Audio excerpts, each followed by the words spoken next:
John Isner has one of the most unique tennis careers of all time.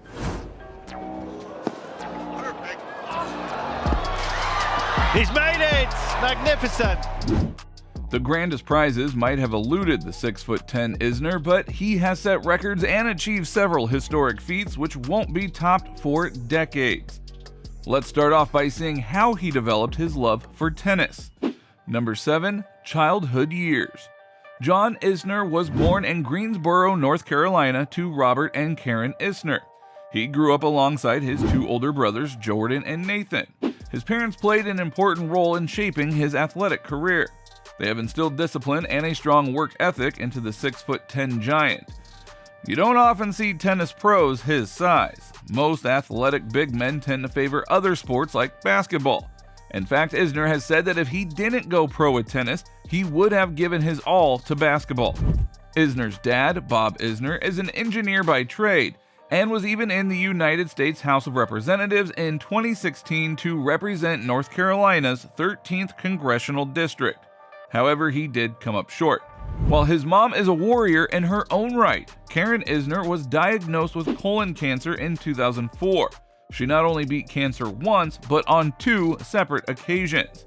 Isner grew up seeing his parents handling their business and persevering against all odds, which is perhaps why the 6'10" future tennis star decided to try his luck on the tennis court. Number 6. Passion for tennis. Isner picked up a tennis racket for the first time when he was 9 years old. But like most 9-year-olds, his short attention span meant that he was interested in doing more things than simply hitting a tennis ball over and over again.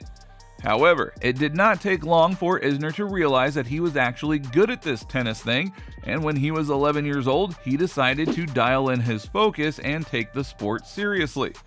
Winning came early in Isner's life as he helped his school, Walter Hines Page Senior High School, to a state championship in 2001.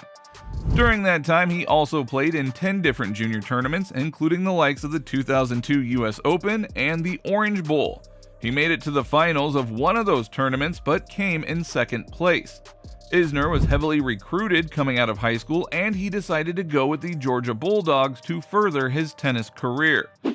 Number 5. College star. If you are an Isner fan, then you know he's a Bulldog through and through. He can be seen wearing UGA attire and tweeting about the Bulldogs anytime they do well. This is because he dominated the college scene. He compiled a win-loss record of 143-28 in singles, 140-27 in doubles. Unsurprisingly, he was ranked as the best college tennis player in America. Some highlights from his college career include winning the 2005 NCAA doubles title, winning the 2007 team event against Illinois, and reaching the 2007 NCAA singles finals. As his college career came to an end, an even more successful career waited for him in the pros. Number 4. Off to the races. Isner began his professional career in earnest in the summer of 2007. Within 1 month, he had won his first tournament and the Lexington Challenger.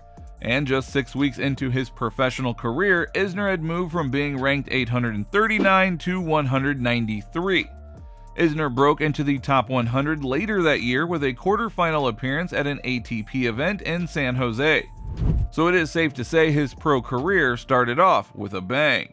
Part of the reason for his success was his unusually powerful game. His incredible serve has reached speeds of over 150 miles per hour. And against the match against Bernard Tomic in Davis Cup 2016, Isner recorded ATP's fastest official serve ever at 157.2 miles per hour. He also holds the record for the third fastest serve in tennis history. Being 6'10" definitely helps in regards to power. However, that tall and heavy frame also made Isner a little slow compared to many of his contemporaries. However, the benefits far outweighed the drawbacks. He was voted the ATP Most Improved Player for 2009, becoming the 10th American to win the award. Soon after that, Isner got his hands on his first ever ATP Tour title by winning the 2010 Heineken Open in Auckland. After which, Isner would be part of one of the most historic and legendary tennis matches. Number 3. Historic performance.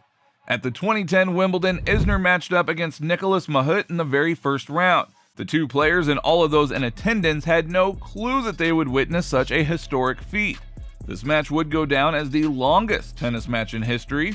The match began at 6:13 p.m. and at 9:07 p.m. the play was suspended before the start of the fifth set. It resumed the next day at 2:05 p.m. and the record for the longest match was broken at 5:45 p.m. The play continued until the final set was tied at 59 games all. But once again, daylight faded and the play was suspended at 9:09 p.m. The game resumed again at 3:40 p.m. on Thursday, June 24th, and eventually Isner won the match at 4:47 p.m., the final set having lasted for 8 hours and 11 minutes. Now, both players broke numerous Wimbledon and tennis records, including each serving over 100 aces, with the match being referred to as the Endless Match. Isner even set the record for the most aces in a match with 113. This performance made Isner a household name, however, tennis luck wasn't always on his side moving forward. Number 2, highs and lows. Over the next several years, Isner would continue to climb the rankings, however, he would also continue to fall short of the grand prize. In 2012, he made it to the finals of the Indian Wells Masters, however, he lost to Roger Federer. The following year, he lost to Rafael Nadal in his second Masters 1000 final. While in 2016, he lost once again in the finals at the Atlanta Open to Nick Kyrgios. However, during this time, Isner had his moments too. He racked up 12 ATP titles and found success in several tournaments. In 2018, Isner finally got his hands around a Masters title as he won the Indian Wells tournament and would be ranked at a career high of 9th in the world. Just as he was beginning to peak, COVID hit and derailed the momentum Isner had built. Once again, things got back to normal. Isner managed to climb back into the top 30, but it was clear to see that the big man was slowing down. However, Isner still had a few tricks left. In 2022, Isner would pull off the elusive Sunshine Double as he won the doubles tournament at Indian Wells and the Miami Masters. He would become only the second man in history to win the Sunshine Double. The very same year, Isner also passed Ivo Karlovic's record of 13,728 career aces. While in his final year of competition, he won his 500th tiebreak, becoming the first man to achieve that record in the Open era. On August 23, 2023, Isner announced that the US Open would be the final event of his career. However, Isner will definitely keep busy with all of his off-the-court activities. Number 1, off the court. The biggest thing that will keep Isner active will be his 4 children. Isner married Madison McKinley, a jewelry designer, on December 2, 2017. Since then, the couple has had 4 children, with the youngest one being born earlier this year. Along with daddy duties, Isner also has other hobbies to take his mind off the game that he loves, which includes tweeting about his WWE fandom. He has loved professional wrestling since he was a kid, and maybe if the whole tennis thing didn't work out, he would have been choke slamming people in the squared circle. But thankfully, tennis did work out. Over his career, Isner has made $22 million in prize money alone. Add his sponsors to that, and no wonder the big man is calling it a career at just 38 years old.